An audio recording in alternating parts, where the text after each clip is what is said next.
Hey guys, one of the most common questions I've received over the last few weeks is, what is a back-to-back cruise? How does that work? Recently, we were on a Carnival Panorama and we completed a back-to-back cruise. We did a 6-day and a 7-day itinerary cruises back-to-back. Now, a back-to-back is quite simply staying on the same cruise ship on 2 consecutive sailings.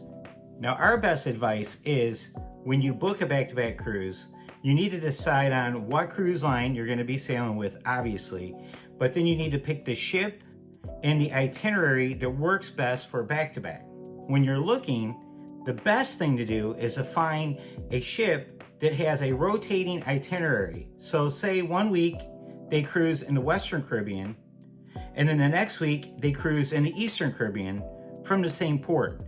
That is a winner. That is a great example of a cruise ship doing an itinerary that rotates, that's most advantageous to back-to-back cruising. So once you decide on what cruise line you're going to sail with, and you find a cruise ship that works for you, that has an itinerary that works for you, I will add this: you don't have to have alternating itineraries. You could do the same 7-day sailing in a row if you want to. There's nothing wrong with that. But to get the most bang for your buck and to get the best cruise experience, it really is best to pick 2 itineraries that are different on the same cruise ship. Now, this tip is one we highly recommend, and that is book the same stateroom both weeks of your cruise.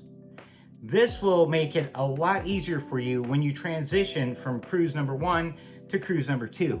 You won't have to pack anything. You won't have to do anything. The last night of the first leg of your back-to-back cruise, you can enjoy yourself, come back to your stateroom, and you don't have to do anything. Everything will continue the same way. You'll get up in the morning.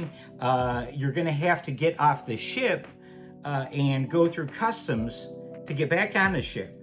That is going to be the only thing that's going to be different. But you're not going to take any luggage with you. You're not going to have to pack anything. You're not going to have to do anything other than take your identification, your passport, your ID, your birth certificate, whatever form of identification you use to board the ship. You're going to need that again when you go through customs. When you get on board week 1, some point during the first cruise, we highly recommend you go down to guest services and let them know, like day 2, day 3 at the latest, hey, we're on a back-to-back cruise. You might assume they know this already, but with 3, 4, 5,000 guests on board each week, you don't want to, assume they know you're going to be on the ship both weeks. So make sure you let them know. Also, day 1, when you meet your room steward, say, hey, we're going to be here next week too, buddy. We're doing a back-to-back cruise. Let your room steward in on it right away. He'll make note of it, and he will be aware of it. He needs to know.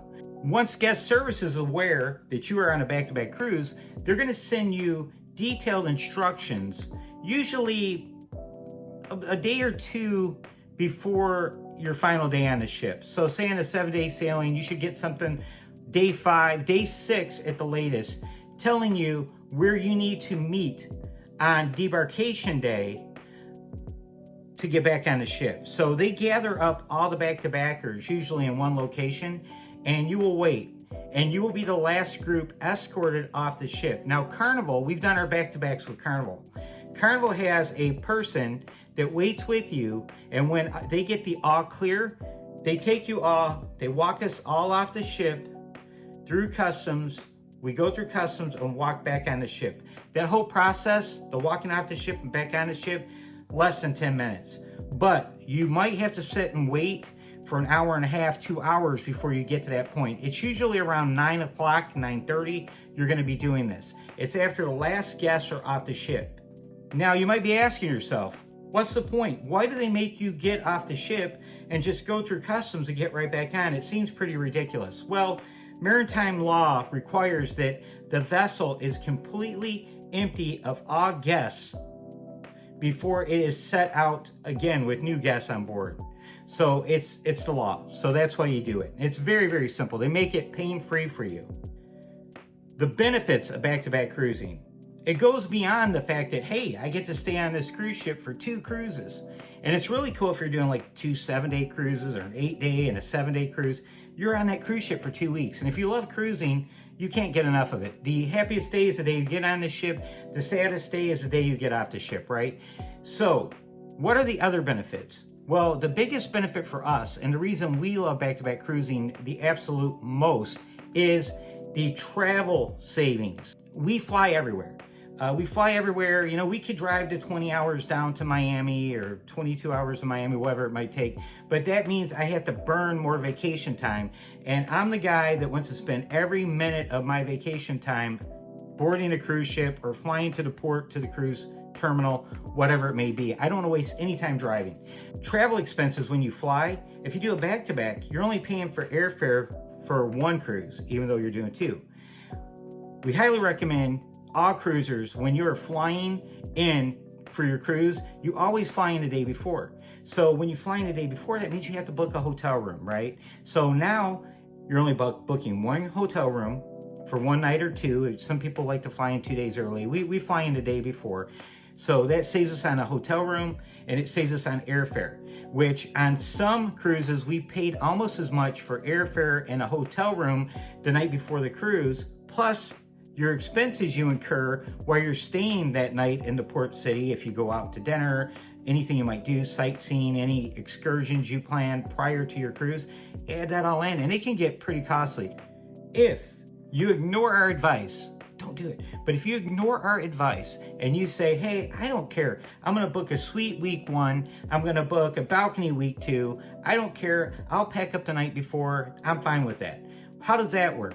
Well, with Carnival, and I believe it works the same way with Royal, Celebrity, and Princess, you let your the move team, they have a move team, all right, that works with the back-to-backers. So you let them know at guest services, I'm a back-to-backer, and I'm gonna be in room, 8422 this week. I'm gonna be in room 1427 the second week.